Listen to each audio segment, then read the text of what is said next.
Souvenez-vous, il y a quelques mois, je vous avais fait une vidéo sur comment choisir sa coupe de cheveux. Je vous expliquais qu'il fallait prendre plusieurs paramètres en compte, notamment la forme du visage. Donc on va prendre l'exemple sur mon visage, je vous ai fait une petite photo juste avant, et on peut constater si je dessine les contours de ce visage qu'il est plutôt rectangulaire.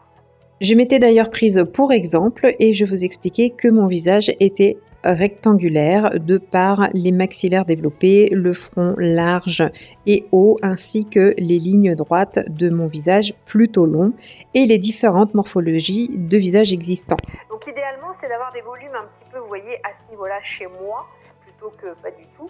Avoir soit du volume ici au niveau du vertex, soit on va avoir un petit peu de matière au niveau du front pour pouvoir justement réduire un petit peu ce front. On va faire attention de ne pas se mettre une frange non plus trop droite, trop nette, parce que on risquerait de rappeler les lignes droites du visage et ce côté anguleux et de se retrouver du coup avec un visage carré.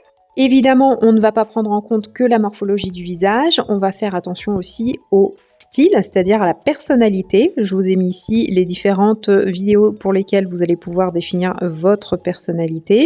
Également, l'évocation que peut avoir la coiffure, ça aussi c'est très important, il faut faire attention.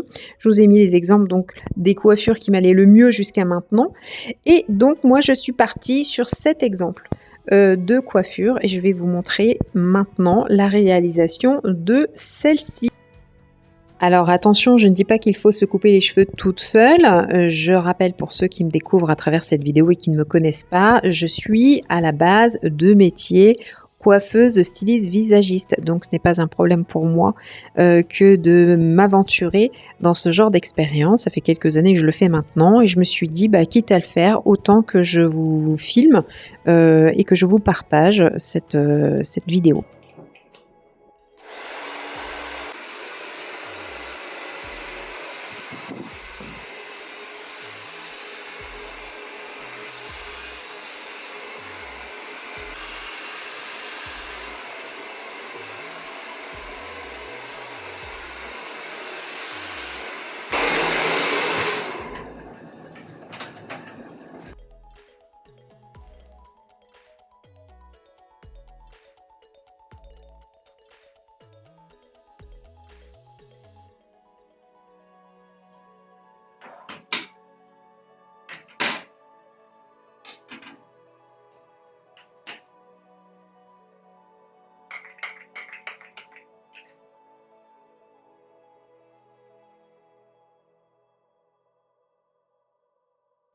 Donc une fois que j'ai lissé la matière, je vais attacher tous mes cheveux avec un simple élastique.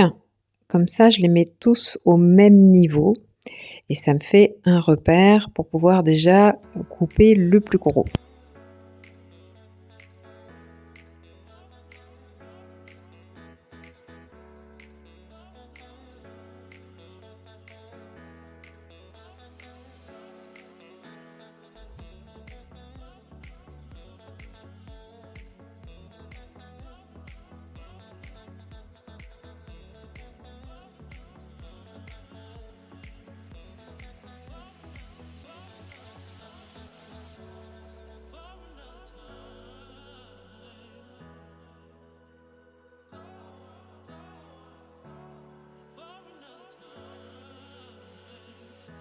Bon, ensuite, je vais finir par enlever ce côté un peu barre.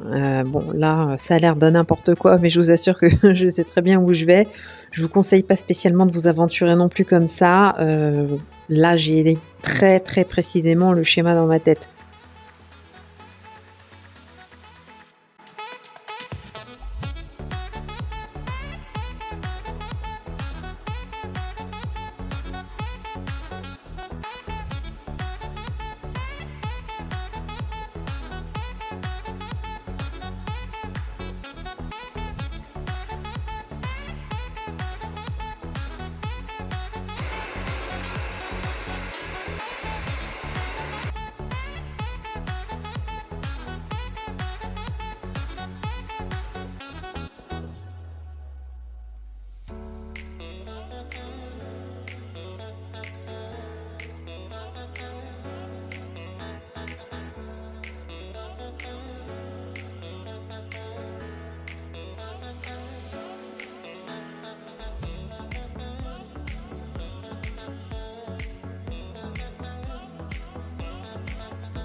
Là, il s'agit de la dernière étape. Maintenant que la coupe est faite, je vais les mettre en place comme j'aimerais qu'ils soient coiffés au quotidien. Voilà, une coiffure qui est, un petit peu, plus souple, en mouvement, pas fixée, pas rigide.